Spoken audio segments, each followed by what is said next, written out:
Okay. Jaya Radha Madhava Kunja Bihari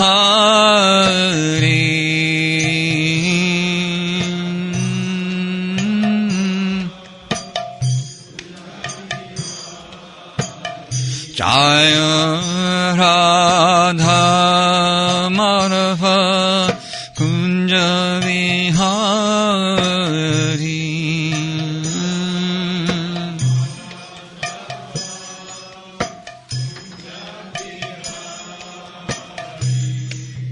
Gopi Jana Vallabha Girivardhari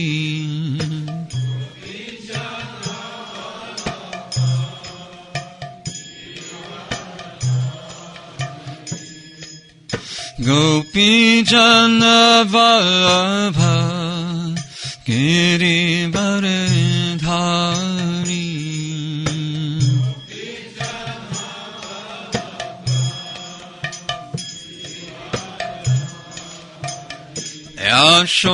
Yashodanandana Brajajana Randana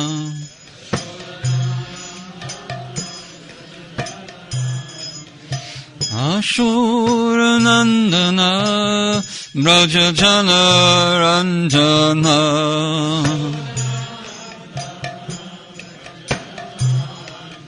Yamuna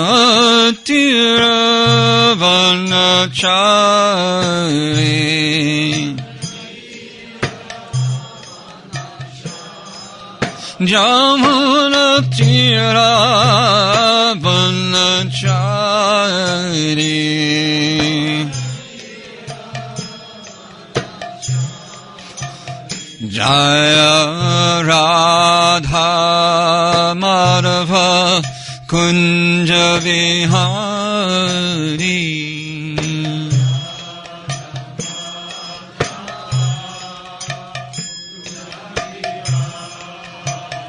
Jaya Radha Madhava Kunja Vihari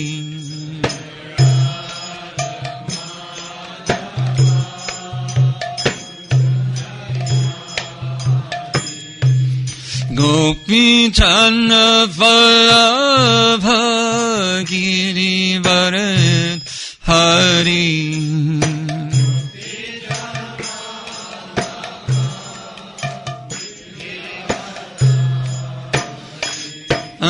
Gopi Jana Vallabha Girivardhari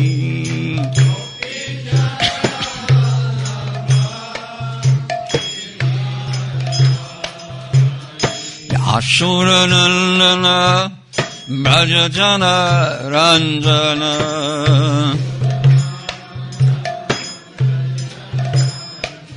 Yashuranandana Brajajana Ranjana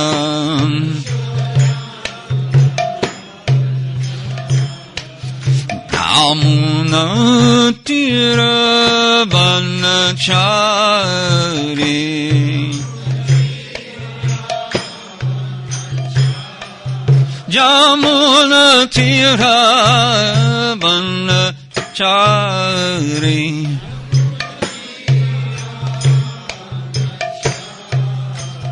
Jaya Radha Madhava Kunja Vihari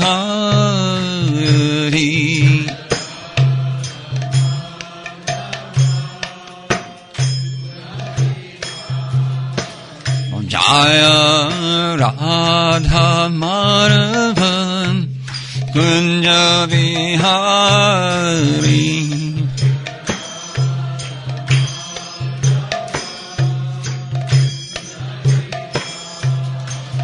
Jaya Radha Madhava Kunja Vihari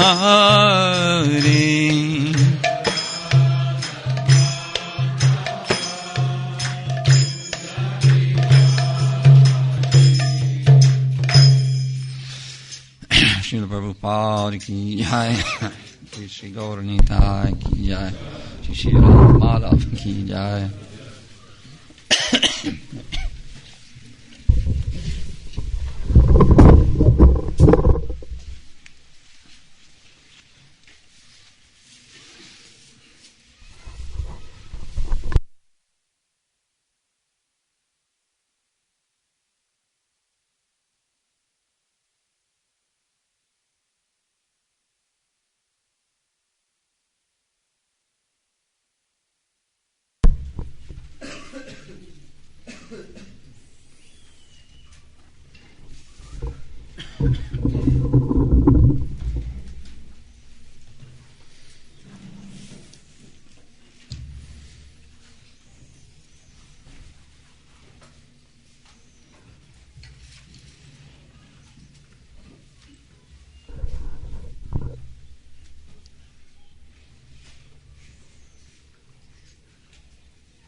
Hare Krishna. So our third class is talking about Dharma today. Так, сегодня наше третье занятие, и мы будем говорить о дхарме. So first we will define Dharma. We have pens. Прежде всего мы дадим определение дхармы. Where are the pens? They're in the pocket of my bag.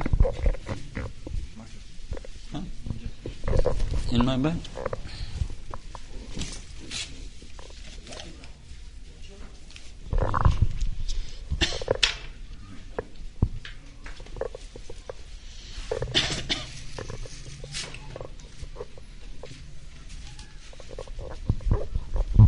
So there are many Sanskrit words that are very difficult to translate. Dharma is one of them. Есть много санскритских слов, которые достаточно трудно прямо перевести, и дхарма – одно из них.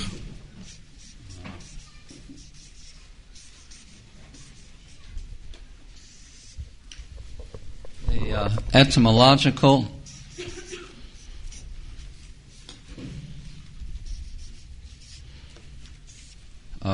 meaning comes from the word dha.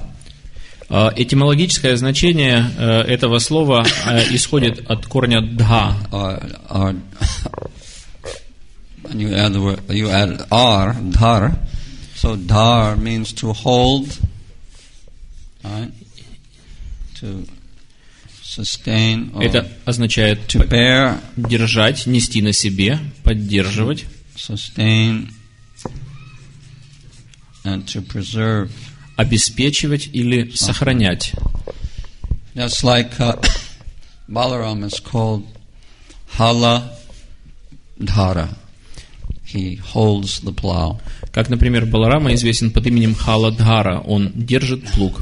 Can you think of another example? Какие-нибудь еще примеры можете?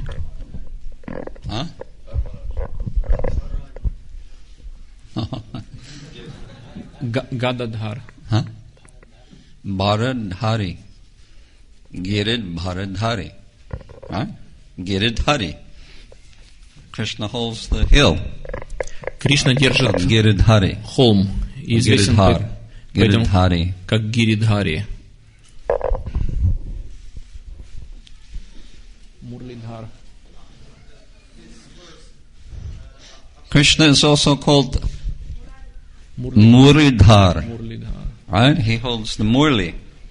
Кришна также so many words like this, right? Кришна известен как Мурлидхар. And do you know one? Держит мурли, флейту. Знаете еще одно?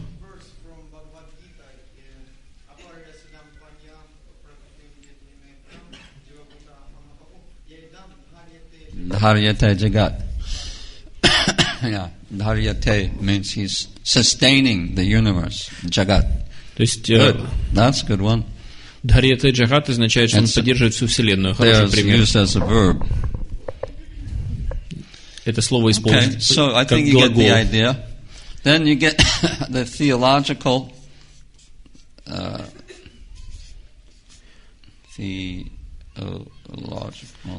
Далее, теологическое значение этого слова. Theo, I guess, is good enough, right? Which Dharmam tu shakshat bhagavat pranitam means the laws of God. Это означает закон Бога.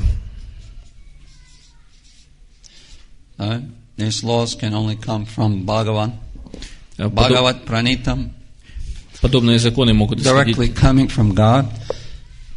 только от Бхагавана, Бхагават Пранита. То есть дхарма исходит от Бога. Then what else do we have? Philosophical translation. Также имеется философское толкование этого слова. Here, dharma means the nature or characteristic, character or the essential quality of something.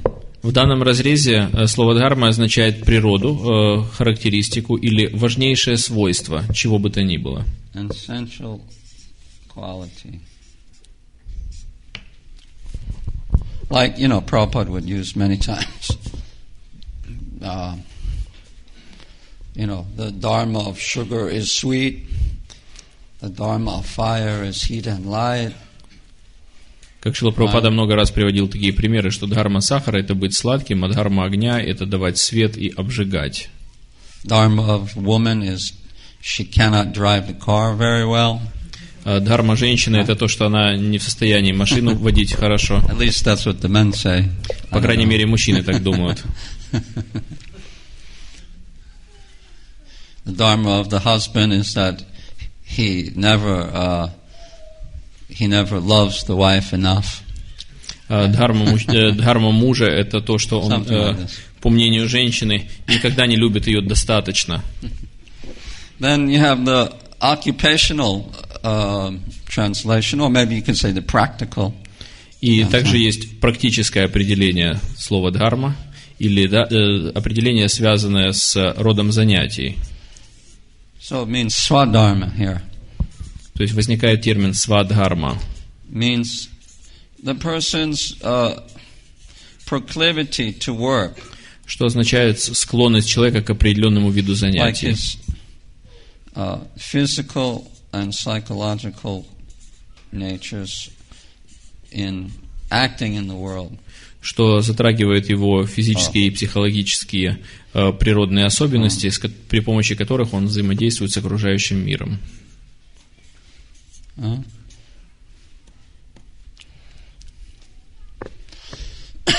have Brahmins, intellectuals, you have administrators. Есть браманы, интеллектуалы, есть правительственные. Brahmin can sit and study the books all day. He's peaceful. Браман умиротворен, он может целый день сидеть и изучать книги. The other people in the society, they don't like that. А They got to do something, go out and move, Другим членам общества это не по нраву, им нужно все время что-то делать, все время в движении быть. А люди браманической природы способны сидеть целый день и просто читать книги.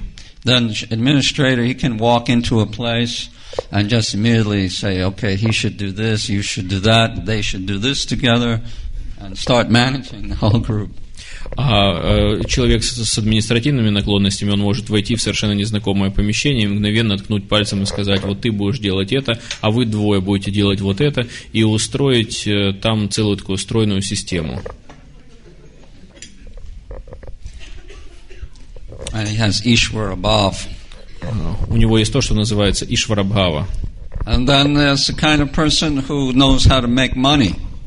И есть такая категория людей, которые знают, как денежки зарабатывать. We also need him. И такие люди тоже нам нужны. Because he's the one who gives everybody money. The Brahmins, he gives taxes to the Kshatriyas. Он тот, кто обеспечивает все общество деньгами. Он дает пожертвования браманам, он платит налоги к кшатриям. He's a grihasta man, and he gives donation. He maintains the Brahmins, brahmacharis, sannyasis. So he's important too. He's the stomach of the body. Являясь желудком общественного, что ли, туловища общества, он снабжает все общество деньгами, поскольку дает пожертвования браманам, брамачари. And then the laborer, Well, the Vaishya, we should also say another Vaishya is Krishi Gorakshi Vanijam. So it's not agricultural Vaishya. Также мы должны упомянуть о другой разновидности вайши. Это вайши, которые заняты в сельскохозяйственной отрасли. He knows how to grow food, run a farm, take care of cows. Likes to do that. Feels very peaceful. Такой человек, он очень склонен к деятельности, связанной с производством пищи, с заботой о коровами, к земледелию, животноводству. И когда он занят подобной деятельностью, он очень умиротворен. There's a devotee in Croatia named Ishojan Das. He maintains his family, 2 children, wife, big house with 5 bedrooms, 2 kitchens. He's got a car, all on milking 2 cows every day, selling the cheese. He doesn't do any other work. В Хорватии есть один преданный, Ишаджан Дас, который содержит огромный дом с 5 комнатами и 2 кухнями, также жену с 2 детьми, у него есть машина, и все это он обеспечивает благодаря тому, что он просто доит 2 коров, делает сыр, продает его, и больше он ничем не занят. The craftsman, the manual laborer who's good with his hands, he can fix things, he can build things.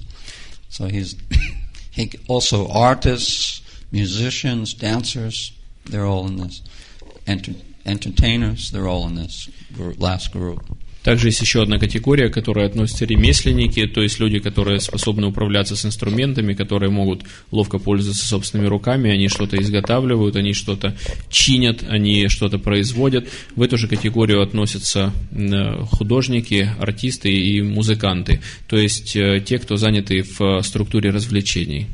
So you can see the word Dharma has all these different aspects held within one word. И вы можете видеть, что в этом единственном слове дхарма заключены все эти многочисленные значения и определения. It's the nature, it's sustaining life, describes your work propensity. Everything's included there in this word. Dharma means life.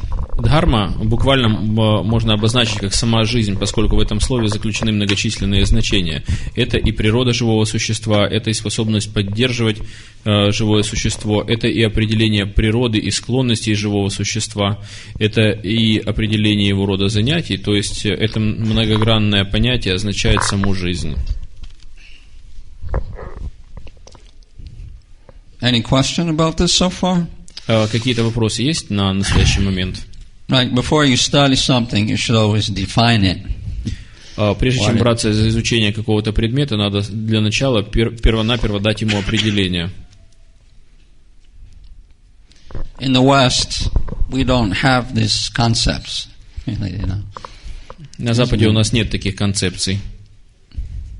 For us, that which sustains life is called food. Для нас то, что обеспечивает жизнь, означает еду и не более. Pisha. Shi'i kasha pisha nasha. Right? That's our dharma. Nash dharma. Такова наша дхарма.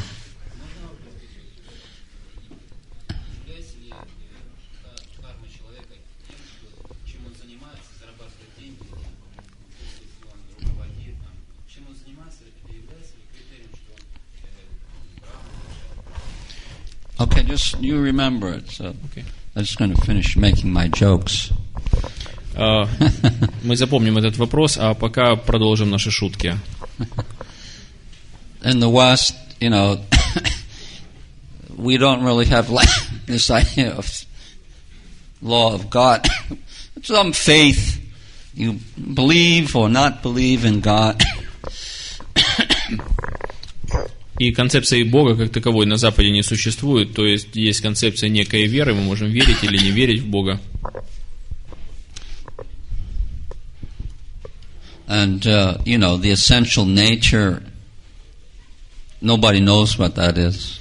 И поэтому, если возникает вопрос... Philosophers are searching for their whole life, find out what is that.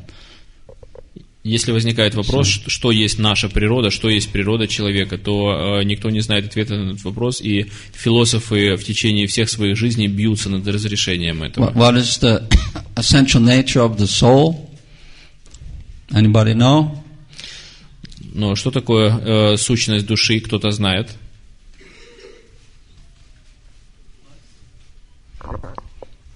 Tell us. Скажите. No, that's quality. Это What's качество. the essential nature? Вы говорите о качествах, а вопрос задан, что такое природа? Concomitant factor. Seva. Служение. Yeah. Even the atheists, they're doing some seva, right? Служение в природе души. Work. Даже атеисты заняты неким служением, какой-то определенной работой. And you know, the karmis, they have no idea of what is the swadharma. Because otherwise they would, adjust the educational system. И само понятие свадхармы материалистам и атеистам неизвестно, иначе пришлось бы перестраивать всю образовательную систему. According to a person's nature. But they don't do that. They just base it on how much money you can make. That's for them the criteria of education. И иначе пришлось бы перестраивать всю систему образования сообразно природе каждого из учеников. Но их это не интересует, природа учеников. Их интересует то, насколько при помощи какой-то конкретной профессии можно будет зарабатывать деньги. Это фактор номер один. Okay, so what's this question?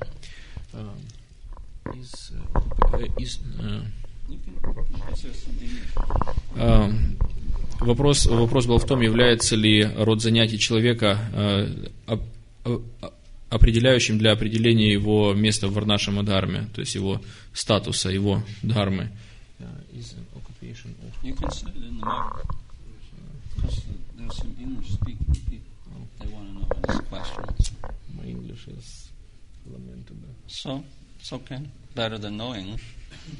Blind uncle is better than no uncle. Just for English-speaking auditorium. So the question was, is an occupation of individual is a criteria of his place in Varnashama Dharma system?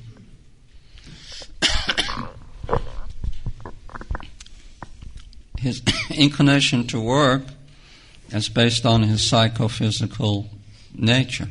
Склонность к определенному виду деятельности базируется на психофизиологических особенностях человека. So his work should naturally match that, his nature. И род занятий, он естественным образом будет соответствовать природе этого человека.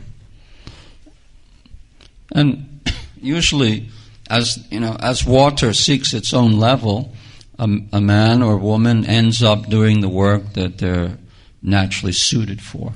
И подобно тому, как вода, она сама прокладывает себе дорогу, то мужчина или женщина стремится заняться той деятельностью, которая соответствует его или ее природе.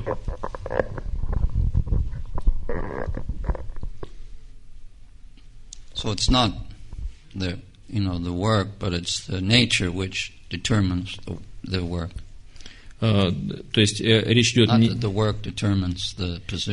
не то, что работа определяет его положение, но, напротив, природа человека определяет род занятий, которым для него и будет заниматься естественно.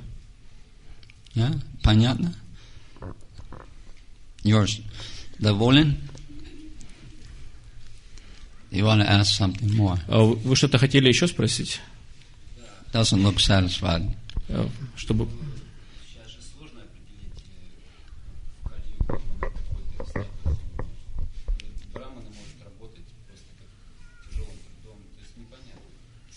But in Kali Yuga it's very difficult to describe position of individual because brahmanas can walk and be hired and kshatriyas can do some low work and so on.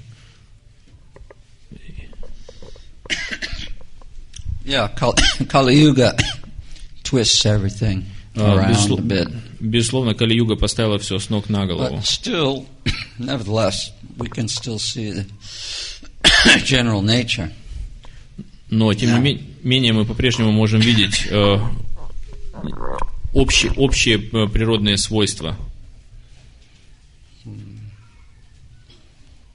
Like people end up teaching, that means they have a Brahminical nature.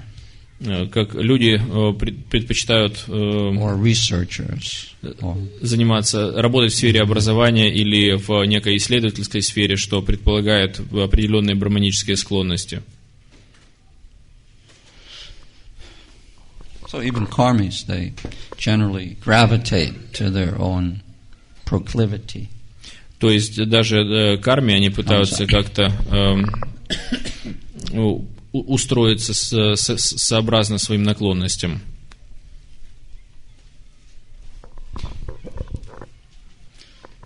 So, yeah, they're paid by the state to teach in a, state school.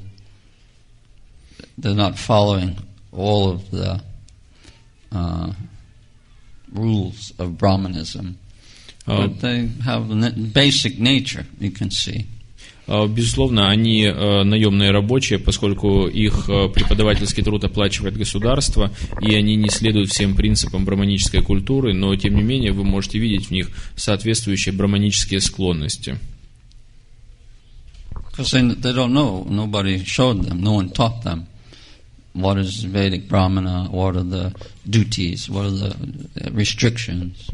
Поскольку никогда никто не объяснял им, что такое ведический браман, каковы требования, которые к нему предъявляются, и каковы ограничения, которые накладывают на него веды. But they have their swadharma. Everybody has. Но, тем не менее, у каждого есть своя свадхарма. In Kali-yuga it's more difficult to see. Но в Кали-югу ее гораздо труднее рассмотреть. And it's not followed perfectly. Поскольку ей не следует как положено. So, when I was researching this topic on the folio, I found an old lecture by Vishnu Jan Maharaj. Когда я исследовал эту тему при помощи программы Folio, я обнаружил старую лекцию Вишнуджаны Махараджа. He wasn't known as a big intellectual, but he spoke some very advanced concepts very early on in our movement with great realization. Он не был известен, он не числился среди великих интеллектуалов, но тем не менее в своей лекции он высказывает очень серьезные и обоснованные мысли, притом с очень глубоким пониманием и реализацией, и также это относится к очень раннему периоду развития нашего общества.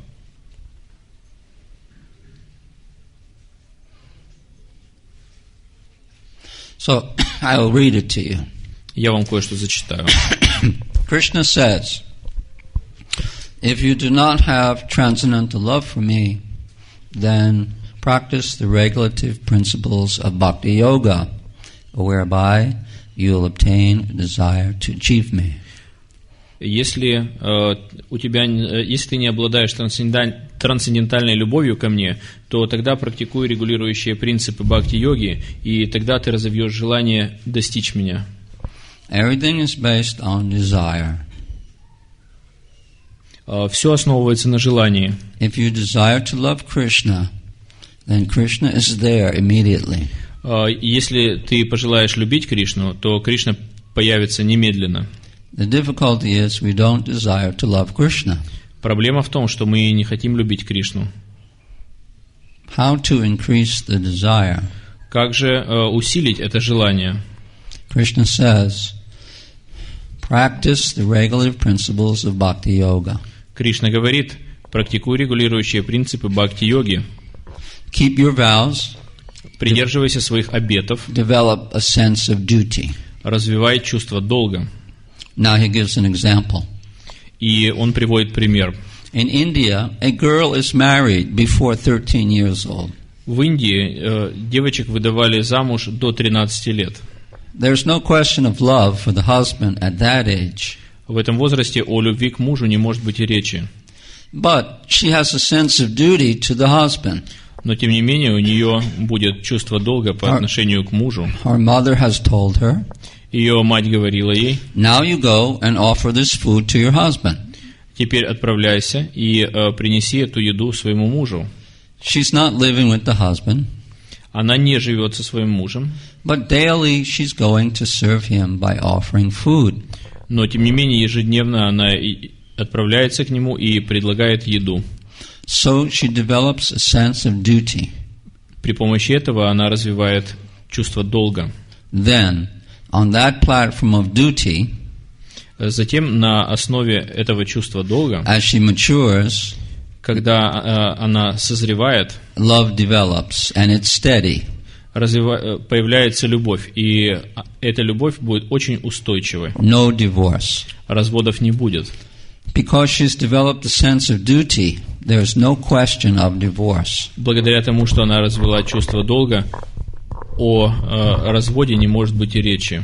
This conception of falling in love without a sense of duty, no sacrifice, no sense of duty, therefore divorce at any time.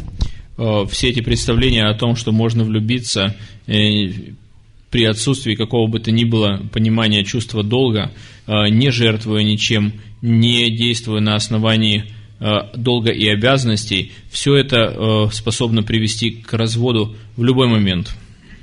That is not real. Это не настоящее. Real love is based on the platform of sacrifice and duty. Подлинная любовь зиждется на основе жертвы, долга. So this has to be learned in the beginning. Этому следует научиться с самого начала. If you don't have transcendental love for Krishna, you have to develop the sense of duty and sacrifice for Krishna. Если у вас нет трансцендентной любви к Кришне, то вам следует для начала развить чувство долга и жертвенности по отношению к Кришне. And on that platform, as you mature, transcendental love blooms like a flower. И на этом основании, по мере вашего роста и созревания, расцветет трансцендентальная любовь. So this clearly relates to our first class when we spoke about love, the components and definition of love. И все, что мы только что прочитали, имеет непосредственное отношение к нашему первому занятию, в котором мы говорили об определении и составляющих любви. And we also said that love is not something you fall into like a pit. И мы говорили как раз о том, что любовь – это не в то, что можно упасть как в яму. That there has to be sacrifice and duty. I think also some of you wrote, right, on the first day, what your idea of love, and someone wrote sacrifice, right? I think. Что любовь предполагает самопожертвование, и это именно то, что мы записывали с вами на доске. Помните, не так ли, что кто-то, давая свое определение любви, упомянул о самопожертвовании? Remember? Помните? Yeah.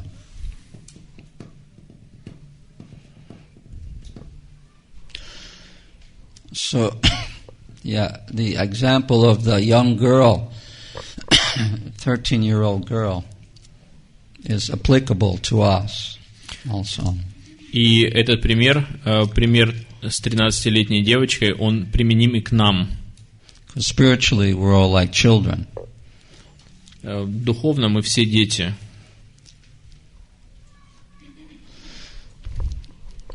So we're all like 13-year-old girls. И все мы подобны 13-летним девочкам.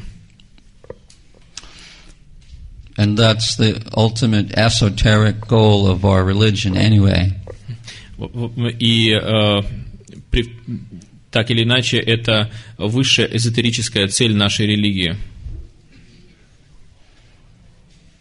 So the young girl, she doesn't have love for the husband in the beginning, but gradually by going every day on the order of her mother, she's doing this out of duty, and then gradually some attachment develops. So we're told to do Vaidhi sadhana, worship the deity, bring the food to the deity every day. And gradually, you don't love the deity in the beginning, but gradually, after some years, then you start to fall in love with the deity you're serving.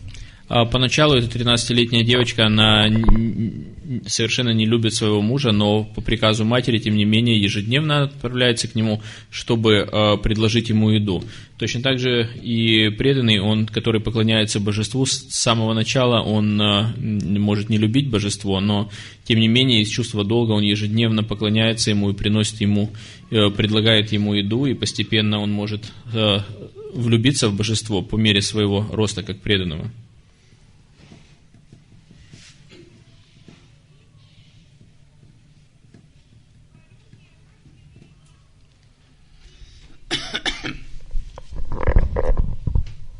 So anyway, we can't jump over this stage and jump into spontaneous love. We have to perform our duty. И стадию, о которой мы говорим, ее невозможно перепрыгнуть. Мы не можем сразу махнуть вот к спонтанной, возвышенной любви. Мы должны поначалу действовать из чувства долга. And by following our varnashram duties, we also develop a sense of integrity and character, which helps us in different ways to advance in bhakti also. И действуя в рамках своей природы в системе варнашрама-дхарма, мы сможем достичь спокойствия ума, что ли, такой уравновешенности, что поможет нам в развитии нашего бхакти. And we'll try to speak more about that. И мы попробуем поговорить подробнее об этом. You know, there's a nice little story about Krishna. He was in Vrindavan. He was a young boy, and you know, the day came when his parents asked him to go take care of the calves.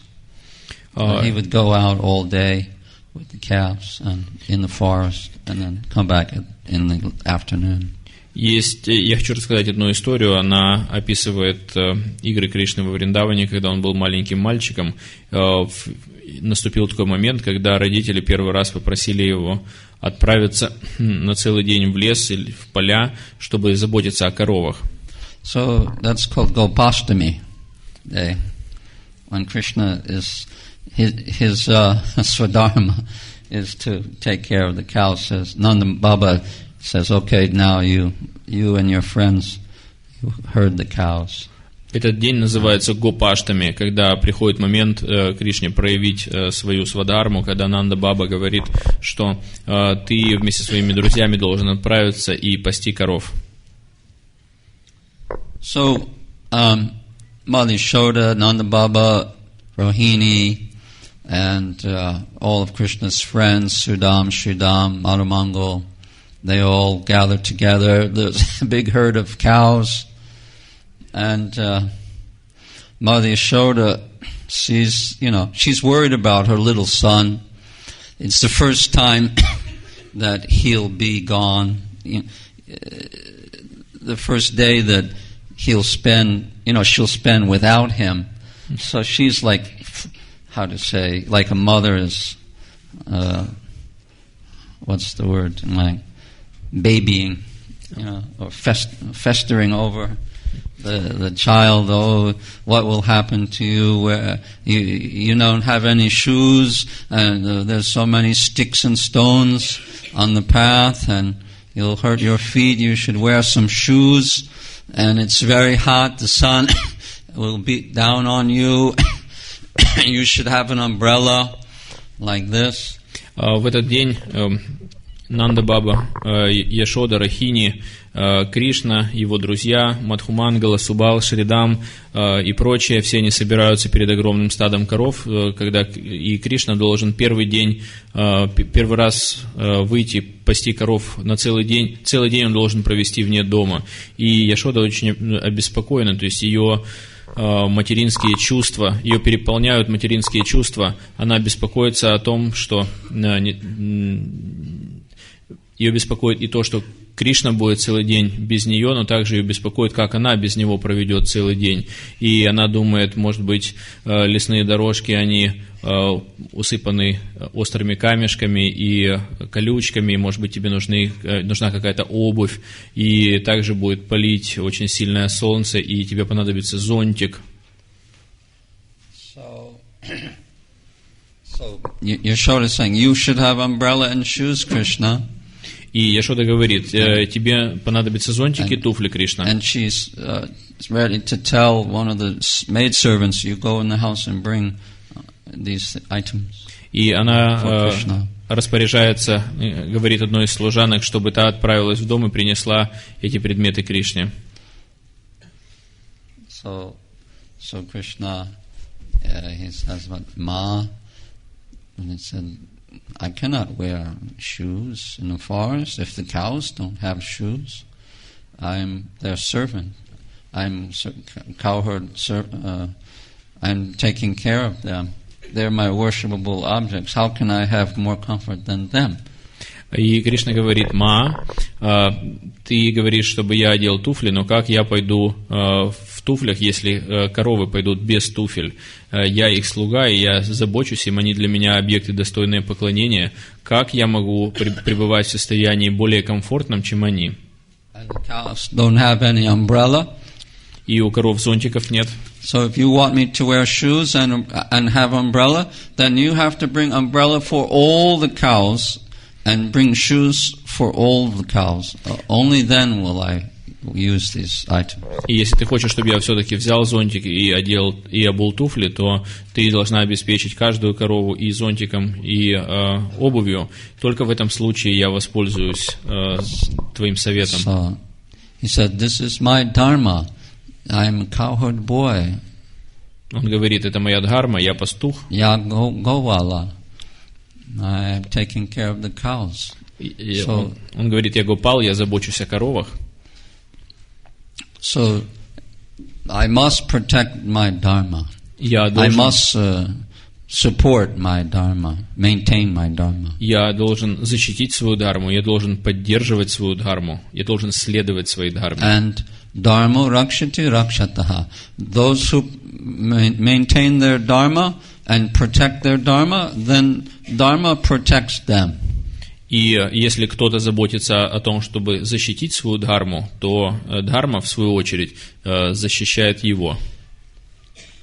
So this principle is true, that those who follow dharma, then dharma follows them and protects them.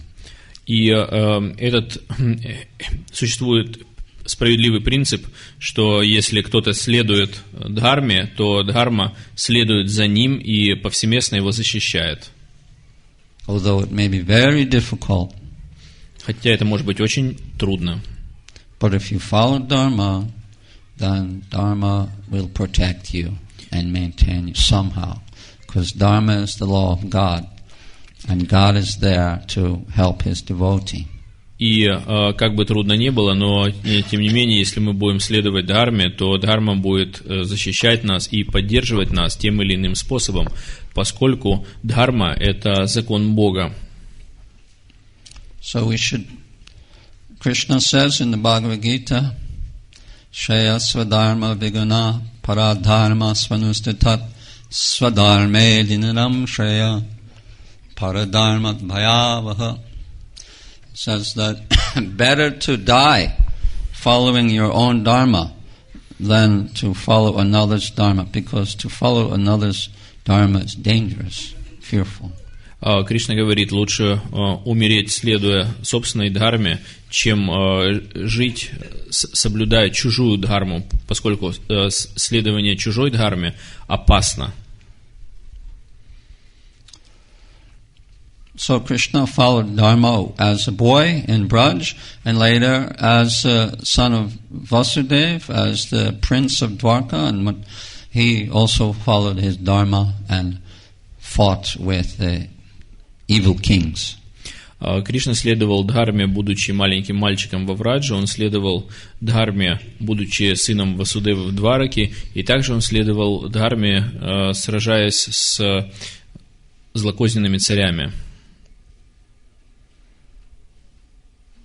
Now, we'll read a little something. I will explain some points from the Chaitanya Shikshamrita by Bhaktivinoda Thakur.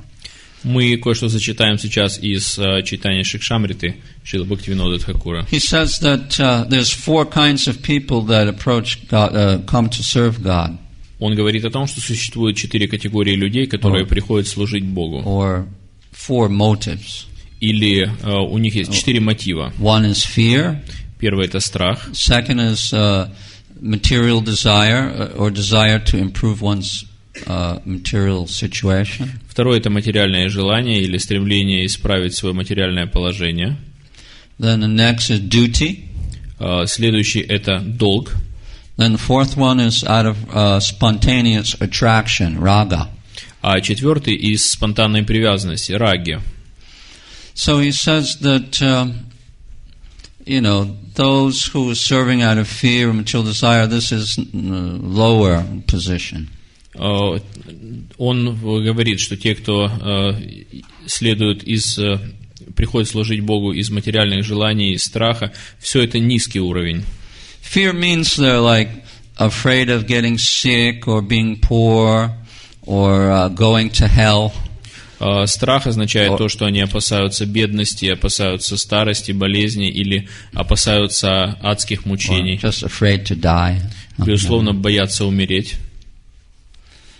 He says that even though these are lower, still the person, these kind of people, if they do bhakti, then gradually they'll improve because performing bhakti brings joy to the heart. И в конце концов он говорит, что наивысшим являются те, кто практикуют бхакти, поскольку или те, кто приходят к практике бхакти, поскольку бхакти наполняет радостью сердца. And he says those who worship the Lord out of gratitude, they develop a sense of duty. А те, кто поклоняются Господу из чувства долга, они те, кто поклоняются Господу из благодарности, те разовьют в себе чувство долга. And those who don't have any of these motives, they worship the Lord out of raga, attraction. And these are the real worshipers of God. А те, кто поклоняются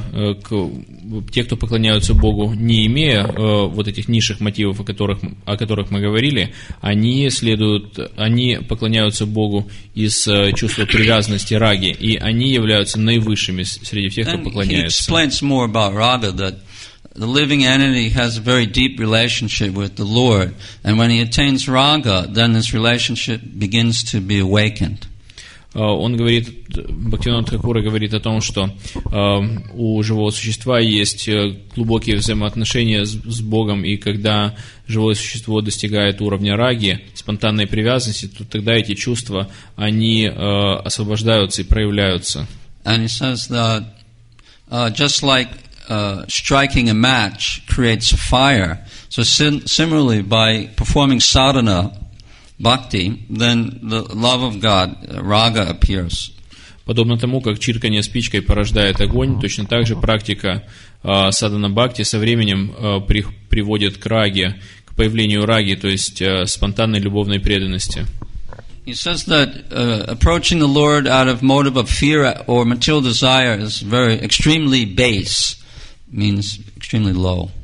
Он говорит о том, что обращение к Богу из материальных желаний или из страха находится на нижайшем уровне. And when a devotee's intelligence becomes clear, he gives up these motives. И когда разум преданного проясняется, он оставляет эти мотивы. Then gratitude or duty become his main motive for serving. И тогда его чувство долга является главным мотивом его служения. And as long as raga does not appear in the heart, then one should not give up his worship of the Lord according to duty. И до тех пор, пока рага не проявится в сердце преданного, он не должен оставлять поклонение Бога из чувства долга. Right, because if you don't have raga, then you need some impetus to serve God, and it should be from duty.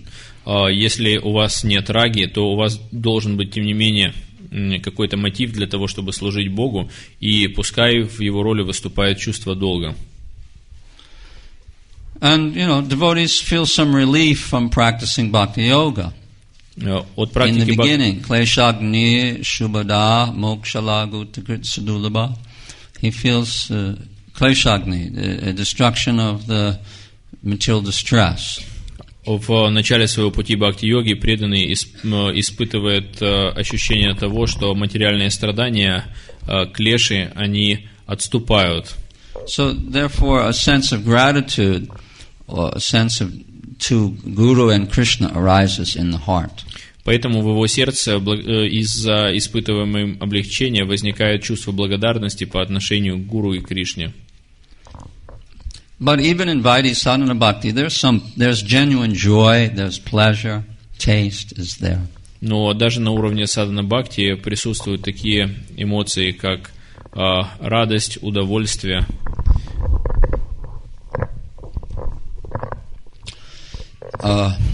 Okay, so now in the Manusmriti, there's 10 symptoms of dharma given. В Манусмрити дается 10 признаков дхармы. First one is driti, which usually means determination, but in this case it means steadiness. Первый это дрити, что означает решительность, но в данном случае употребляется слово устойчивость. This is found in the 5th chapter of the Manusmriti. Это из 5 главы Манусмрити. Then kshama means forgiveness. Затем кшама, то есть способность прощать. Then dhamma means mercy. Затем дама, милосердие. Asteya, not stealing. Астея, отсутствие воровства. And shaucham, cleanliness. Шаучам, чистота. Indriyanam, nigraha, sense control. Индриям ниграха, контроль чувств. Dhir, intelligence. Дхир, разум. Vidya, knowledge. Видя, знание. Satyam, truthfulness. Сатьям, правдивость. Akrodha, you know what that means? Yeah, not getting angry. Акродха, то есть Paramananda, Nityananda Ram. Nityananda Ram не гневаться. never gets angry. Акрода Нитянандарам, что означает Нитянанда никогда не гневается. Dashakam, Dharma Lakshanam. These are the 10 symptoms of Dharma. Таковы 10 признаков дхармы. According to Manu. Согласно Ману. So, just try to understand even one of these. Just imagine, from this day forward, you will never get angry at anyone for the rest of your life. Just imagine how much advancement you can make in Bhakti Yoga. И если реализовать хотя бы одно из качеств, которые упомянуты в данном тексте, то представьте, например, если вы дадите себе обязательство до конца своих дней не гневаться на кого бы то ни было, представьте, насколько благоприятно это сказалось бы на нашей практике бхакти-йоги. So, from this one example, you can see how favorable these dharmas are to bhakti for those who practice bhakti. И из этого небольшого примера мы можем видеть, насколько дхарма способствует бхакти. These dharma lakshanas sound like the qualities of a brahmana, someone who is in the mode of goodness. Эти дхарма-лакшаны, перечисленные нами, выглядят как качество брахмана. And someone in the mode of goodness. Брахмана, то есть того, кто находится в гуне благости. And the mode of goodness is a springboard for devotees to go onto the spiritual platform. Springboard, like when you're diving into a pool of water, there's a springboard. То есть diving board. Это дхарма, она становится трамплином для преданного, который совершает свой прыжок в бхакти. But still devotees think that they can skip over these things. Но, тем не менее, преданные зачастую думают, что они могут обойти все эти вещи. These qualities. Все эти качества. Developing more goodness. Studying scriptures. Все эти качества, присущие гуне благости, изучение священных писаний. They think these things are not so much necessary. I just have to chant and do some service. Они думают, everything will come. And Lord Nityananda will be merciful to me. I hope. Они думают, что все это не важно, я буду просто воспевать, я буду заниматься каким-то служением, и Господь Нитянанда будет милостив ко мне. Надеюсь. I'm already doing pure devotional service anyway. В конце концов, я все равно уже занят чистым преданным служением. So I have to develop all these qualities, study the Bhagavad Gita. Я уже развил в себе все эти качества, изучил Бхагавад-гиту. So, there's a common misconception.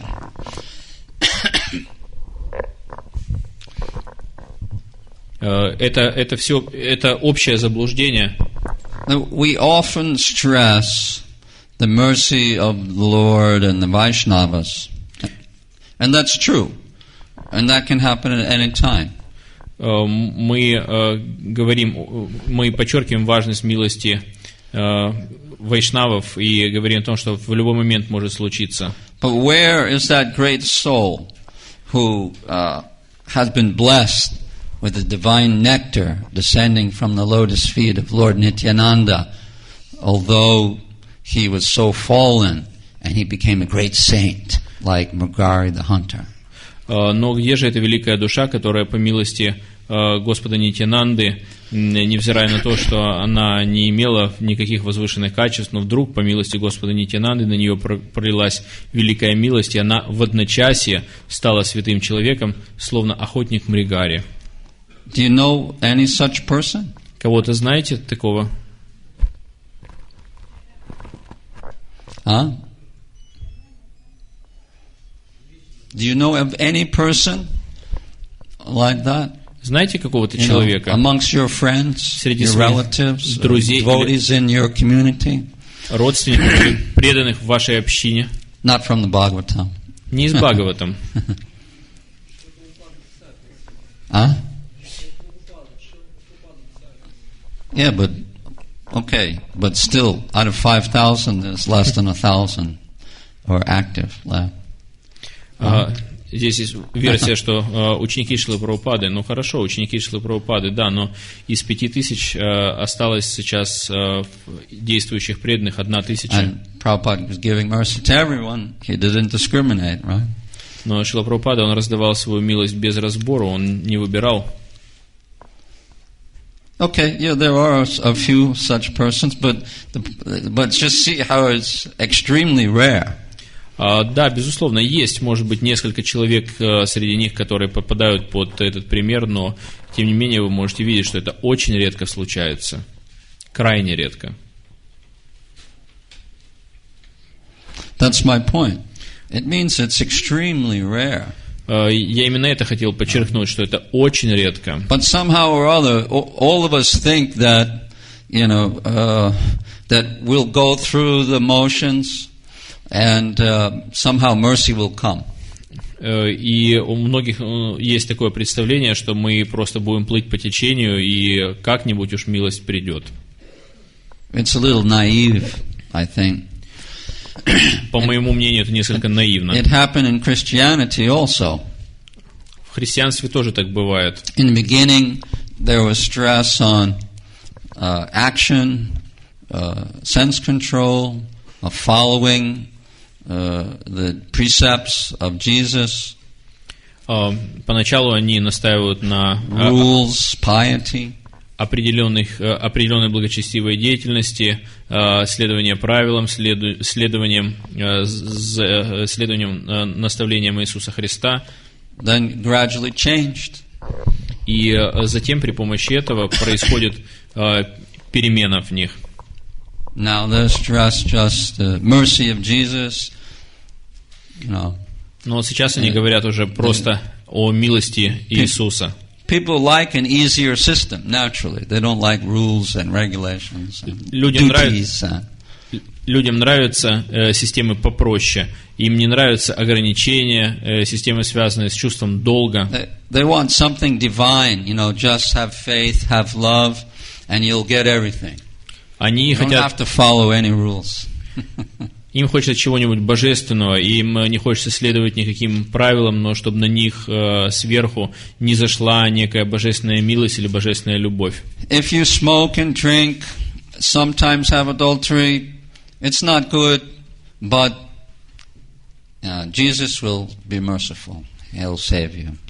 Если вы курите, выпиваете, иногда изменяете жене, ну что делать? Но Иисус милостив, и в конце концов Он спасет тебя.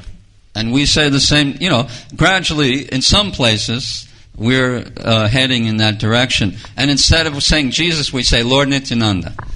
Иногда мы тоже нашу проповедь направляем в подобном ключе, только вместо Иисуса мы вставляем Господа Нитянанду и говорим, Он самый милостивый.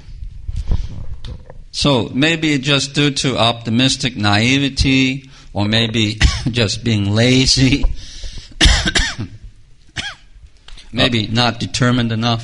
Может быть, все это, может, пора отступить от этой наивности, может быть, нерешительности или ленности. We have this naive hope that something divine will just fall on us from heaven. Мы наивно полагаем, что что-то божественное свалится на нас с неба. And we'll just wake up one morning and just cry with tears in our eyes, and our hair standing, Haribol, Haribol, and it'll be shaking. Может, когда-нибудь нам кажется, что одним прекрасным утром мы проснемся и ни с того ни с сего забьемся в экстазе, обольемся слезами божественной любви, и волосы наши станут дыбом, и мы, воздев руки к небу, закричим «Харибо!». And we even see that sometimes devotees try to imitate these symptoms, like in a kirtan, But in the heart, nothing going on. There's some gymnastics and some posturing, И иногда мы можем видеть, что преданные, они в киртане, они имитируют подобные экстатические проявления, когда они, подняв руку к небу, кричат «Харибол Джай», но в сердце у них ничего не происходит, и это не более чем гимнастика и принятие каких-то изящных поз. We're trying to convince ourselves that at any moment the divine mercy will just drop on me. И мы пытаемся убедить самих себя, что в любой момент на нас может свалиться божественная милость. Of course, that can happen in a kirtan, but that means it should be due to your deep prayer and meditation on the holy name during the kirtan, and then you may allow something to come, but you cannot force it to come. Может быть и так, и в любом киртане на нас может не зайти божественная милость, но благодаря нашей сосредоточенной молитве и глубокой медитации на Святое Имя это может произойти. И если мы позволим благодаря молитве и медитации Святому Имени войти в нас, но мы не сможем затащить его насильно. So we're trying to go over, like to control, but we have to go under. That's our procedure.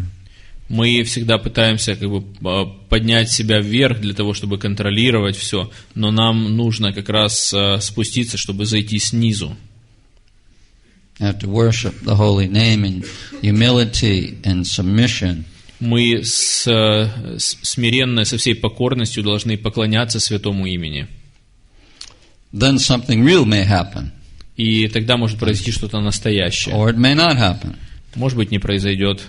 Right? But at least now there's a chance it can happen. Но, во всяком случае, будет шанс, что что-то случится. But if you're trying to imitate something or force something, then it will never happen. Но если вы будете пытаться что-то имитировать или что-то насильно пытаться совершить, то ничего не произойдет. So anyway, this kind of divine mercy dropping out of heaven is not the usual system, because dharma and duty and vows are propagated in all the shastras, Mahabharata, Ramayana, Bhagavatam, etc. Так или иначе, вот это чувство долга, его никак нельзя избегнуть, поскольку оно, пропагандируется во всех священных писаниях, таких как Махабхарата, Рамаяна и прочих шастрах. Even like Bhagavatam, we see Priyavrata Maharaj, he wanted to take sannyas, renounce, But then Brahma and Swayambhuva Manu came and they convinced him, no, we have no one to manage the universe. It's very rare. You're the only one, you must do this. So he accepted this duty, even though it wasn't his desire. And we see he is glorified in the Shastras because of this duty. Из Бхагаватам нам известен пример, когда Прияврата собирался принять саньясу, но Брахма и Сваямбхува Ману, они пришли к нему и сказали, что ты не должен этого делать, поскольку нам нужно, чтобы кто-то правил этой вселенной, и ты редкостная душа, единственный, кто квалифицирован это сделать, и он принял их пожелание из чувства долга, хотя оно совершенно противоречило его желаниям. And Dhruva Maharaj was angry at the Yakshas for killing his brother Uttam, and he started killing them, but then Brahma came and said, all right, enough is enough, cool down. And he said, yes sir. Out of duty he followed Brahma's order. Или Dhruva Махараджа, который уничтожал ракшасов, которые убили его брата, и он обрушился на них со всей яростью и уничтожал их, но тут появился Брахма и сказал, прекращай, остынь. И Dhruva сказал, yes, sir, да, и из чувства долга он просто прекратил это делать. In Ramayana, you see, Lord Ram's whole life was based on Dharma.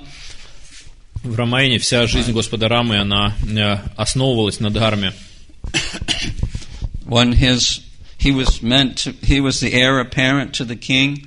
He was going to be coronated as king of Ayodhya by his father Dasarath, and then the night before this coronation, then Kaikeyi had spoke with Dasarath, and you know the story, and then Dasarath had to banish his son from the kingdom into the forest. Рама был старшим сыном своего отца Махараджи Дашарадхи, и по праву старшинства он должен был быть коронован на царство, но буквально в ночь перед коронацией Кайкеи переговорила с Дашарадхой, и вы знаете эту историю. Благодаря этой интриге Махараджи Дашарадха, он должен был изгнать своего сына в лес на 14 лет. And because Ram was such a dutiful son, the order of the father was accepted as the order of God. И поскольку Рама был почтительным сыном, то приказ отца он принял как приказание Бога. So he very happily accepted this order and prepared to enter the forest. Он приказ этот принял с радостью, и он приготовился к тому, чтобы отправиться в лес. He gave up his royal dress. Он оставил свои царственные одежды, just simple white cloth. Переоделся в простую белую одежду. Then he took some tree sap and put it on his hair. Он взял, his hair. Он завязал волосы пучком и покрыл голову древесной корой. Then he accepted the duty. То есть он принял свой долг very happily. С радостью. And then he came to his wife and he said, so now I must go into the forest, you stay here in the palace and take care of my mother. And she said, no, I'm your wife, I have to come with you, that's my duty. Он пришел к своей жене и сказал, теперь я должен уйти, а ты оставайся во дворце и заботься о моей матери. Но она сказала, нет, я все-таки твоя жена, и я должна уйти вместе с тобой, это моя обязанность, мой долг. And he said, but you're a princess, you've been living in royal opulence and comforts your whole life. Now, how you will go into the forest and live like an ascetic? Но он сказал ей, ты же принцесса, ты всю жизнь свою провела в дворцах, наслаждаясь роскошной жизнью. Как это так, что ты сейчас все бросишь и отправишься в лес, чтобы вести жизнь аскета? She said, it doesn't matter where you go and what you do or how I have to live. The duty of the wife is to follow the husband in any condition. And that's what I will do. Even if you tell me not to go, I will follow you anyway. И она сказала ему, что куда бы ты ни отправился, и что бы ты ни делал, в каком бы положении ты ни оказался, но мой долг жены следовать за тобой, за моим мужем, и согласишься ты с этим или нет, но я пойду за тобой. You can imagine, if that would happen nowadays in some country, right? And the prince is going to the forest and says, "You stay here," and she says, "All right, I'll try to take care of your room, keep everything clean." I'll take care of your mother and. Можете представить себе, что если бы это произошло в наши дни, и какой-то принцессе было предложено совершить такой же акт самопожертвования, то она сказала бы, наверное, что нет, ты иди сам, а я останусь дома, я позабочусь о твоей комнате, все будет в чистоте, все будет в полном порядке, и о маме твоей тоже позабочусь.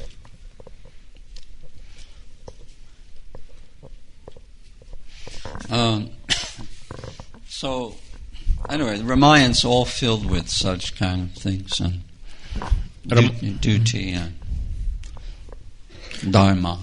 Рамаяна, она полна таких историй, которые основаны на чувстве долга и пронизаны дхармой. Lord Ram is known as Maryada Purushottam. He is the Lord of rule and regulation. Господь Рам известен как Марьяда Пурушоттама, Господь правил и предписаний. So he showed by his life how to follow dharma. И всю свою жизнь он образцово следовал дхарме. That was in Treta Yuga, the beginning of the universe. И это было Трета-юга на самом... in the beginning of the Chatur Yuga. In the beginning of In the beginning of this age, Chatur Yuga. Это было в начале этой эпохи Чатур-юхи. Then Krishna comes at the end of the Dwapara Yuga, and he also teaches Dharma in many different ways. И Кришна приходил также в конце Двапара-юги, и он также учил дхарме различными способами. As we said, even in Braj, he wouldn't accept anything that the cows wouldn't accept. И мы можем видеть это даже во Врадже, когда он отказывался принять что-то, что не получили бы коровы. And we see that in Mahabharata, Bhishma, Drona, and Karna, they also followed their vows and their dharma. И мы можем видеть даже в историях из Махабхараты, что Карна, Бхишма и Дрона, они следовали своим обетам. Even though their dharmas were very difficult to perform. Несмотря на то, что ту дхарму, которой следовали они, было очень трудно исполнить. Like, Bhishma, his father Santanu had fallen in love with Satyavati, a fisherman's daughter, but the father of Satyavati's was concerned that her child would become the next king and made a stipulation. And then Santanu said, "Oh, what can I do? I cannot accept this woman because of this stipulation. I have my son Bhishma. He will be the next king." So then he just went home very sad that he cannot obtain this lady as his wife. I'm sorry, stipulation means a condition. И из Махабхараты мы знаем историю, как отец Бхишмы, он влюбился в дочь рыбака, и дочь рыбака подумала, что у них может родиться сын, который может стать царем, и при таком положении дел с таким положением дел отец Бхишмадевы не мог согласиться, и в глубокой печали, думая...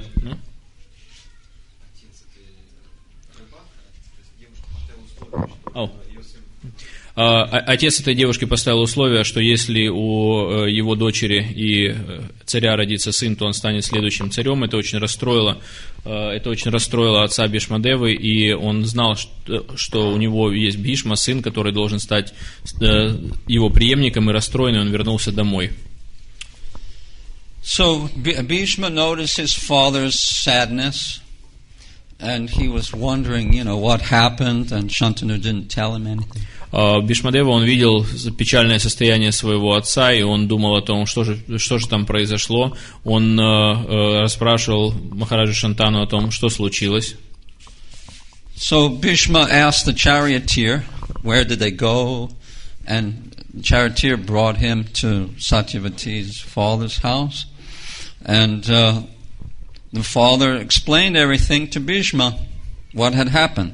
И Бхишма стал расспрашивать колесничего Махараджи Шантаны, где они были, куда они ездили, и колесничий, он привез Бишмадеву к отцу Сатьявати, и отец Сатьявати рассказал, что случилось. So, he said that, the father explained that I would give my daughter in marriage to your father, he's the king, but I wanted that our son, that her child will be the next king. And so Bhishma said that, well, I vow that I will not take the throne. И отец девушки, он рассказал Бишмадеве, что он поставил условие, он сказал, что я могу отдать свою дочь за царя, но только при том условии, что если у нее родится сын, то он станет наследником трона. И Бишмадева, он тут же поклялся, что он никогда ни при каких обстоятельствах не унаследует трон. So, father said, what's to stop your child when you get married of becoming the next king? И тогда отец Сатьявати, он спросил, а что остановит твоего ребенка, когда в дальнейшем ты женишься и у тебя родится сын, что остановит твоего ребенка от того, чтобы претендовать на трон? So then Bhishma put his arms in the air and he made a vow that I will never get married for my whole life.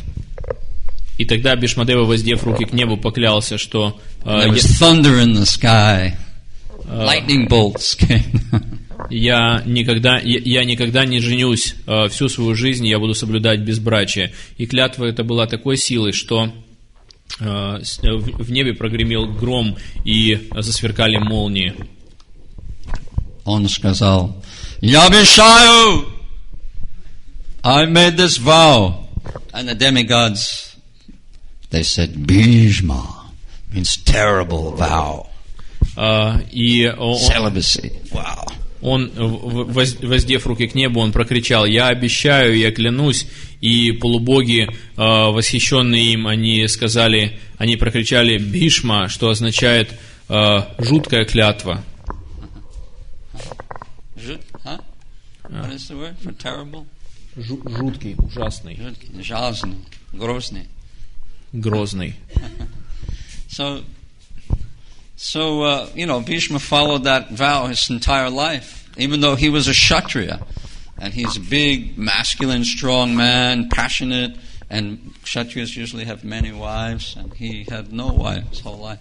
И он следовал этому обету всю жизнь, несмотря на то, что он был человеком кшатрийской природы и очень сильным, крепким и мужественным, и как у кшатрия, у него могло быть множество жен, но тем не менее он всю жизнь соблюдал безбрачие. Харе Кришна.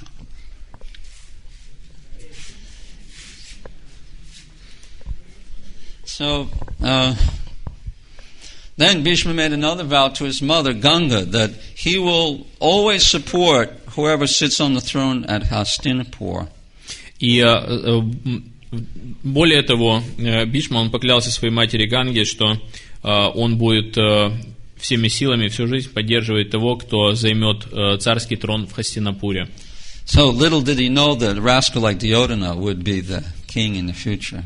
Such evil man. И, к сожалению, он был не в курсе, что такой злобный человечишка, как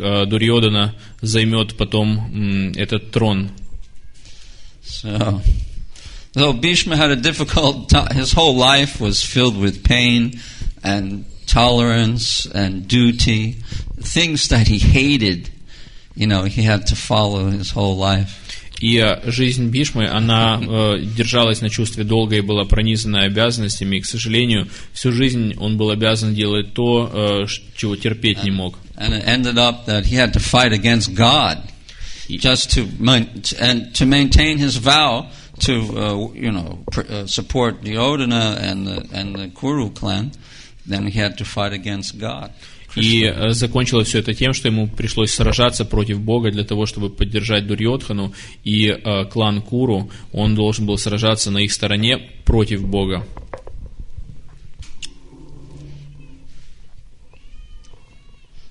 Of course, there was a high reason too, because Bhishma is in Vira Ras, and he likes the chivalrous mellow of fighting with Krishna. So this arrangement allowed him to shoot arrows at Arjuna, and some of them hit Krishna. But Krishna took those arrows as offerings of sweet, soft flowers as they pierced his body. Безусловно, было также более возвышенное объяснение всему этому положению. По отношению к Кришне Бхишмадев находился в Вира-расе, то есть в рыцарской расе, и поэтому благодаря этим обстоятельствам у него была возможность во время битвы пускать стрелы в Арджуну, и некоторые из них, они вонзались в Кришну, и эти вонзающиеся в свое тело стрелы Кришна принимал как подношение любви. Then we have the example of Drona, who made a vow to maintain his son. И также у нас есть пример Дроны, который поклялся поддерживать своего сына. He was very poor Brahmin, and he couldn't feed his son milk. So the son was complaining, all the boys have drinking milk, and I have no milk. Mama, please, And she said, well, son, we don't own a cow. We'd have no money. He said, I also want milk, Mama. Я хочу молоко тоже. Он был очень бедным браманом, и он даже не мог обеспечить своего сына молоком. И сын его все время жаловался. Он говорил: посмотри, что происходит. Все пьют молоко, только я один не пью молоко. Мама, посмотри, что делается. So Drona went out to. He made a vow that I'll go out and I won't come back until I have a cow. Но у них не было коровы, и, значит, он поклялся, что я не вернусь домой без коровы. So he went to Drupad to ask his old friend, but that didn't work. Он отправился к Друпаде, своему старому другу, и попросил его, но это не сработало.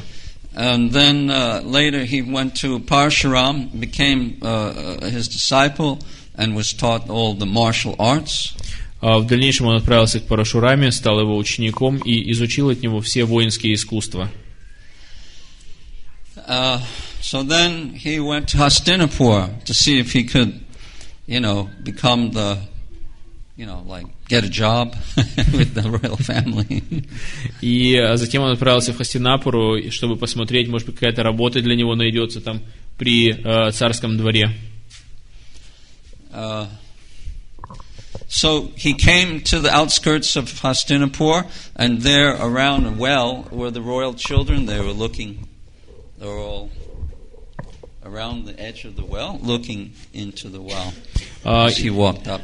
Он вошел на окраину Хастинапура, и вокруг одного из колодцев он увидел нескольких царских детей, которые, собравшись вокруг колодца, заглядывали в него. And so the children looked at him because he was tall, he had long white beard.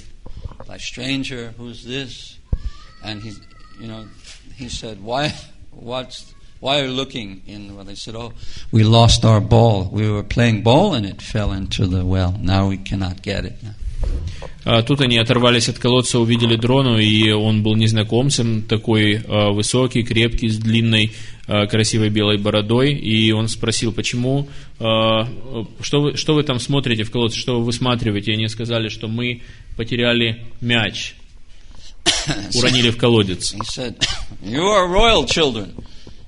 Why you do not know how to get the ball out?" И он им сказал: вы потомки царя, что вы не знаете, как мяч достать из колодца? Said, "You do not know?" Чего, не знаете, говорит? No, we don't know. Не знаю. So he took a piece of like straw from the ground. Он поднял соломину с земли, такую жесткую соломину, произнес мантру и метнул ее в мяч. Взял еще одну, и она вонзилась точно в кончик первой соломины. Следующую за ней отправил, и она тоже воткнулась в самую кончик. И еще одну, и еще одну. И затем за все эти соломины он просто вынул этот мяч и отдал им мяч.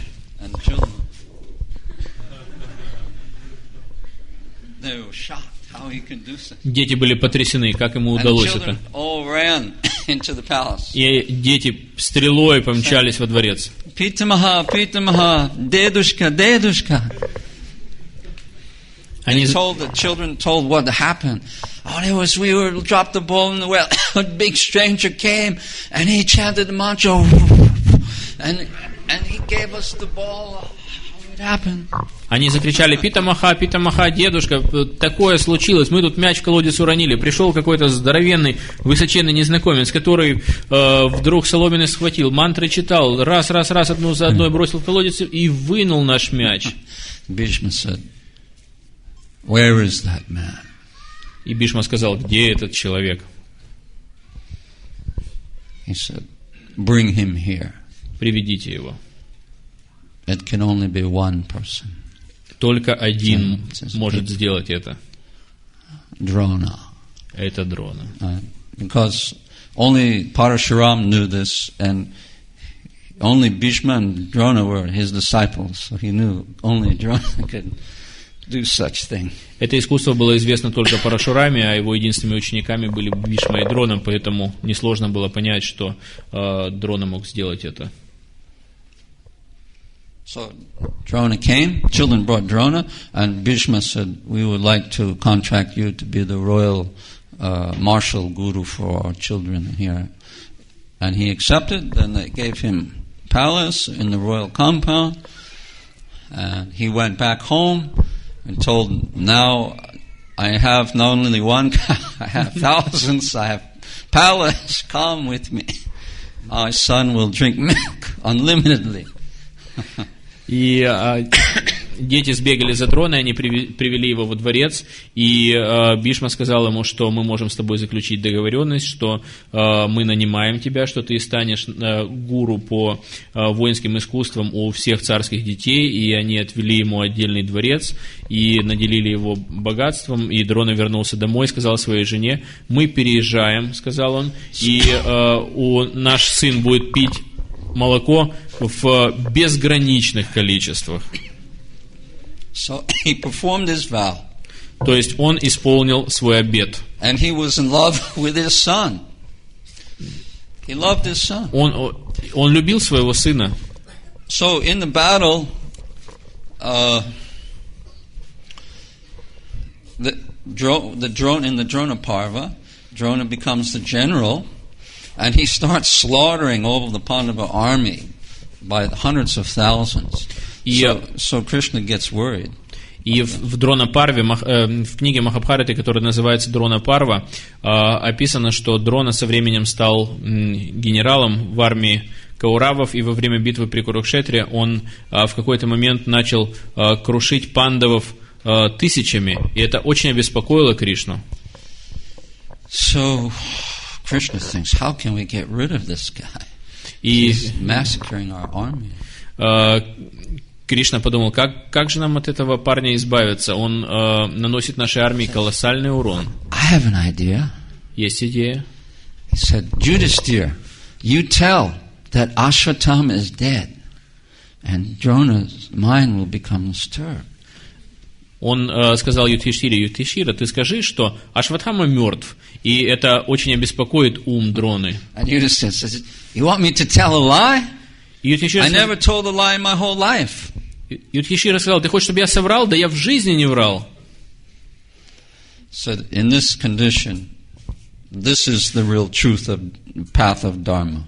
То есть и в этом состоянии Listen to me. это будет истинный путь Дхармы. Слушай меня. So Yudhishthira thought, oh, how can I do this? Юдхиштира думал, как So мне then это сделать? he agreed. He said, Ashwatthama, the elephant, is dead. И он сказал: Ашватхама, слон, умер. Because there was an elephant named Ashwatthama on the battlefield that died. Поскольку там был слон, которого звали Ашватхама, и который погиб там. So, as soon as Drona heard that, he just put down his bow and arrow, and he stepped off the chariot, solemnly. He sat on the ground in a lotus position, closed his eyes, and prepared to give up his body on the battlefield. Услышав это, в величайшей печали, охваченный скорбью, Дрона, он сошел с колесницы, он просто опустил лук и, опустившись на землю, он сел в позу лотоса, приготовившись оставить тело. And suddenly, from nowhere, Drishtadumna, one of the generals of the Pandava army, came out, jumped forward, and whopped off his head with his sword. И вдруг, неожиданно, откуда ни возьмись, перед ним выскочил Дриштадьюмна, один из генералов пандавов, который просто одним взмахом меча снес ему голову. And everyone on the battlefield said, смотрите, что случилось? И на поле How битвы could he do this? все притихли, все смотрели, что And случилось, как он Kauravas мог started поступить. to criticize. This is the general of the pious, mighty Pandava army. How could he perform such irreligious activity? Kshatriya should never kill anyone who's unarmed. И они закричали: посмотрите, и вот это вот поступок генерала, так называемой благочестимой армии пандавов. Как он мог поступить так безбожно, убить кого-то, кто был безоружен? So Krishna, he replied and supported to the protecting the Pandava army, and he said to all of the Kauravas, he said, well, where was your dharma? И чтобы защитить пандавов, Кришна, обращаясь к представителям Кауравов, сказал: хорошо, а где была ваша дхарма? When Abhimanyu was killed, you killed him like an animal. You ganged up on Abhimanyu, and now you're speaking about dharma? Он говорил: где была ваша дхарма, когда вы убили Абхиманью как животного? Где тогда была ваша дхарма, когда вы убивали его? И все затихли. И они не могли ничего сказать. So, Krishna is the originator of dharma. Кришна — источник дхармы, ее творец. So he saw that this was the proper reciprocation for such evil men, that they should be killed on the battlefield like animals. И он решил, что он сказал, что это он утверждал, что это правильная реакция на подобные действия неблагочестивых людей на поле битвы, что они должны быть убиты как животные. And finally, Karna, who is maybe the most pitiful character in Mahabharata. И в конце концов Карма, пожалуй, самый печальный персонаж Махабхараты. So Karna, he was born from Kunti, from the Suryadev, but she put him in a basket on the Jumuna, sent him down. He was picked up by Radha and some Sutaputra, some chariot driver, and he grew up in such a simple family.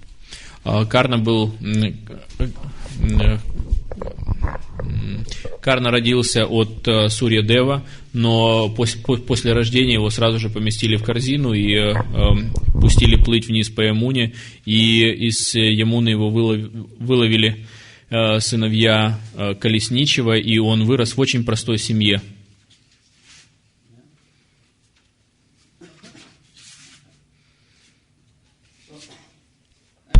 He felt like a Kshatriya, but he was born in a Shudra family. Он как бы родился в семье Шудр, но всегда чувствовал себя кшатрием. Already some problems started coming in the age of end of Dwapara, even before Kali Yuga. So, то есть mixing, проблемы и замешательства, связанные с определением своего положения в Варнаша-Мадхарме, возникали еще до наступления Кали-юги, как мы видим из этого примера. So there was a big tournament in Hastinapur, and all of the Pandavas and Kauravas came. They were shooting arrows, they were fighting with a club, they were throwing spears, we're dueling with swords, right, to see who is the best of all the Kshatriyas, and in the middle of this whole thing, that Karna comes walking into the tournament arena. И как-то раз в Хастинапуре происходил рыцарский турнир, на котором кшатрии состязались в стрельбе из лука, они метали копья, они сражались на булавах, рубились на мечах, чтобы определить, кто из них самый могущественный среди кшатриев. И тут на месте этого турнира вдруг появился Карна. So he said, I challenge Arjuna to a duel with bow and arrow.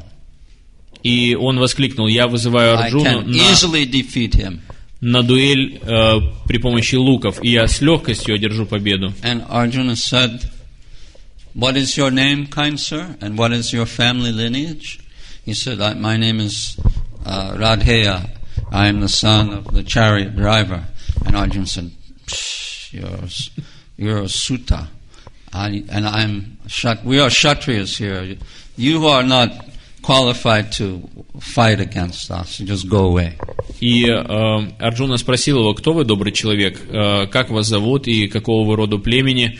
И Карна сказал, что его зовут Рада Сута, что он сын водителя колесницы. И Арджуна сказал: ты сын простолюдина, а мы кшатрии, поэтому ты не можешь сражаться здесь на нашем турнире. So Duryodhana was watching this, and he's thinking, wow, this man is powerful, he's challenging Arjuna. He looks so strong. He thought, maybe he can help me to defeat the Pandavas. И за всем этим наблюдал Дурьодхана. Он приметил, что Карна был очень силен и выглядел очень могущественным. И он сказал, что надо это использовать, и смелый он бросил вызов самому Арджуне. Может быть, в дальнейшем я смогу использовать его для того, чтобы победить пандавов. I'll make him a king. Я сделаю его царем. And he said, Karna, he became the king of one of the provinces. И Карну сделали царем одной из провинций. Of Anga. They call him Angaraj Karna. И эта провинция называлась Анга, и поэтому он стал известен как Ангарадж Карна. So Karna felt, wow, finally someone has recognized my good qualities. Now I have a real friend. The first person who actually supported me my whole life, who could understand me. I dedicate my life to my friend. Whatever happens, I will never leave him. И Карна думал: ух ты, наконец нашелся человек, который смог по достоинству оценить мои качества. Наконец-то у меня в жизни появился настоящий друг. И из чувства благодарности к нему я смогу сделать все, чего он пожелает. So he kept his vow to maintain his friendship with with Duryodhana И for years. он произнес клятву, в которой поклялся в дружбе на века по отношению к Дурьодхане. Even though he saw Duryodhana was irreligious. Несмотря на то, что он видел прекрасно, что Дурьодхана нерелигиозный человек. But he vowed to maintain his friendship. Но он поклялся держать дружбу. And even if he had to fight against God on the battlefield. Несмотря на то, что ему пришлось сражаться против Бога. Even after Krishna told him secretly, confidentially, that you are actually the son of Kunti, you're the eldest of the Pandavas, come with us. We will, all the brothers will worship you. You will be the emperor of the world. He said, no, I must keep my friendship with Duryodhana. И все это, несмотря на то, что Кришна, он секретно, тайно и доверительно сообщил ему о его подлинном происхождении, он сказал, что ты сын Кунти, и ты, получается, самый старший из пандавов, возвращайся к нам, возвращайся в наш лагерь, твои братья будут поклоняться тебе, и ты станешь величайшим императором мира. Но Карна сказал, нет, я должен соблюсти свою клятву дружбы. So, Bhishma, Drona, Karna, they maintain their vows. But at the end of the Gita, Krishna says, Sarva Dharma Prityaja, give up Dharma. Mam ekam sharanam vraja, and you just surrender to me. I am personification of Dharma. I am the source of Dharma. So you surrender to me. That's the highest Dharma. Мы видим, что все эти персонажи, они твердо следовали Дхарме, но в конце Бхагавад-гиты Кришна говорит: «Сарва дхарман паритьяджа», оставь все виды религии, оставь все виды Дхармы и просто предайся мне, поскольку я источник Дхармы. И если ты отбросишь все принципы Дхармы и предашь себя мне, это будет наивысшим поступком.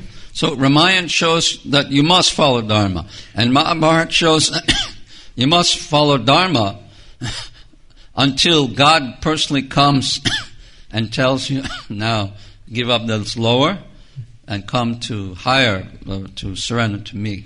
И таким образом Рамаяна, она учит тому, что надо следовать Дхарме, Махабхарата учит тому, что надо следовать Дхарме, но пока в конце не появляется Бхагавад-гита, и в Бхагавад-гите Кришна говорит, что ты должен следовать, то есть становится ясно, что человек должен следовать Дхарме до тех пор, пока Господь лично не придет и не скажет, что ты не должен следовать Дхарме, предаться мне.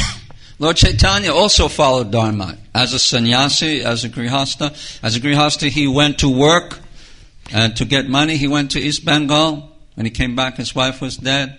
Later, he took sannyas. He wouldn't talk with any woman. He was very strict. He wouldn't sleep on a soft blanket or put on scented oil.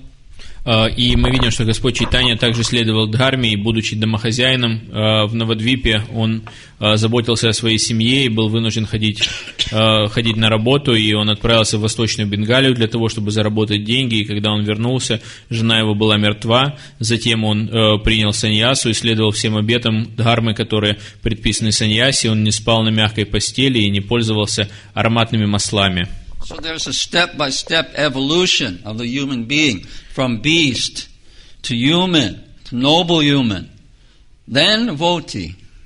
И мы можем видеть, что мы еще раз возвращаемся к этой лестнице, где ступень за ступенью от уровня животного, от уровня зверя, постепенно живое существо поднимается до уровня человека, затем до уровня благородного человека, затем до уровня преданного. So, just to summarize and conclude everything, Bhaktivinoda Thakur says the significance of Mahaprabhu's teaching is this. И чтобы все подытожить и обобщить, Бхактивинода Тхакура говорит, что важность учения Чайтаньи Махапрабху состоит в том, что Let the barbarian people become civilized. Пусть варвары станут цивилизованными людьми. And follow moral rules.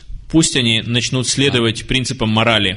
Right, so that's beast to human. То есть от животного, от зверя к человеку.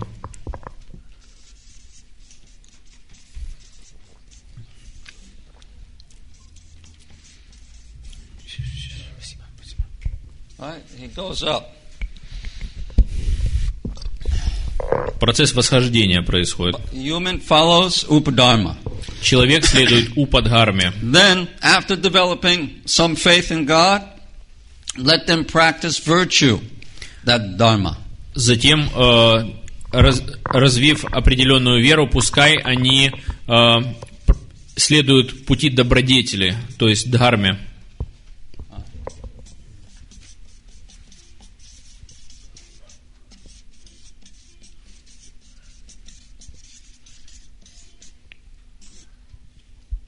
Noble human.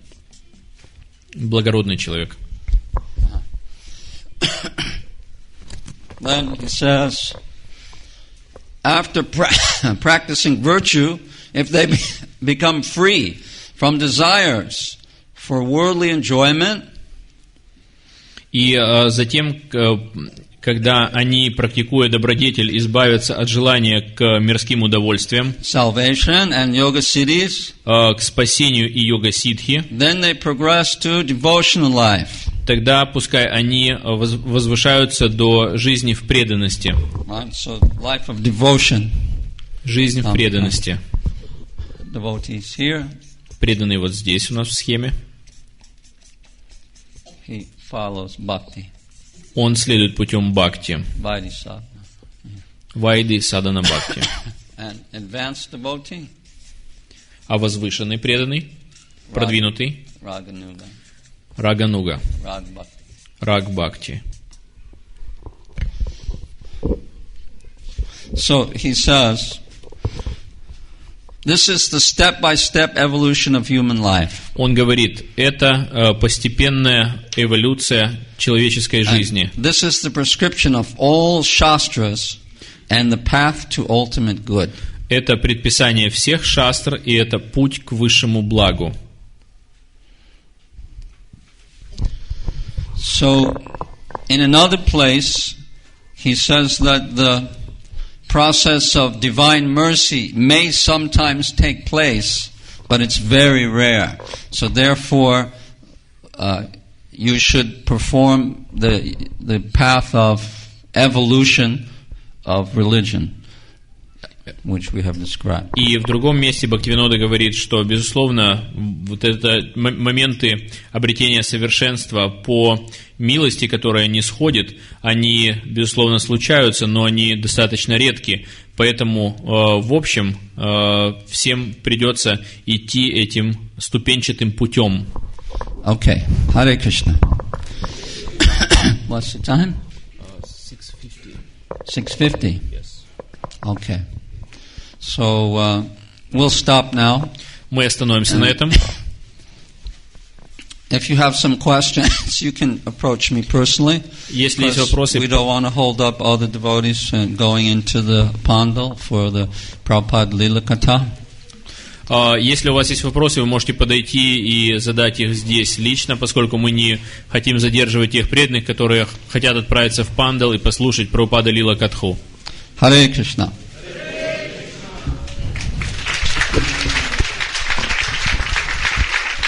Спасибо.